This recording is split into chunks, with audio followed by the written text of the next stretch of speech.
আবারও আক্রান্ত সাংবাদিক, এবার মোহনপুর প্রেস ক্লাবের সদস্য।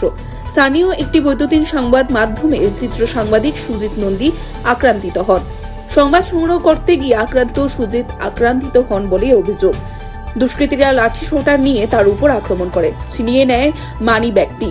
শনিবার রাতে কামালঘাটে এই ঘটনাটি ঘটে। দুষ্কৃতীদের মধ্যে 4-5 জনকে তিনি চিনতে পেরেছেন। পরবর্তী সময়ে এই ব্যাপারে অভিযুক্তদের নামধাম দিয়ে লেফুঙ্গা থানাতে অভিযোগ দায়ের করেন মোহনপুর প্রেস ক্লাবের সম্পাদক সহ সদস্যরা।